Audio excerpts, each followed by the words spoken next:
berkenaan dengan Tahun Merawat Malaysia 2026, kita telah membuat segala persiapan untuk melaksanakannya. Dan seperti mana yang kita tahu, biasanya hujung tahun ni musim banjir. Kita memang faham, dan musim banjir ni ada tempat-tempat yang tidak boleh didatangi oleh pelancong, tapi ada juga banyak tempat-tempat lain yang tidak terlibat dengan banjir yang pelancong boleh datang. Jadi bagi kami di Kementerian Pelancongan Seni dan Budaya, kita tidak menganggap bencana alam banjir di Malaysia ini sebagai satu halangan ataupun yang menjejaskan kehadiran pelancong ke Malaysia. Sebab kita kira kehadiran pelancong ni bukan masa banjir saja, kita kira sepanjang tahun. Jadi masa-masa yang tidak berlaku banjir itu, pelancong akan datang. Jadi banjir ni tidak menjadi halangan lah untuk kita melaksanakan program-program pelancongan di negara kita. Supporter ni rasa tidak akan terjejas?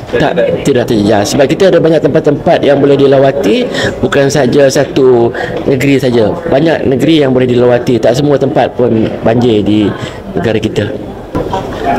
Program hari ini program yang melibatkan pelajar-pelajar daripada dalam negara dan luar negara.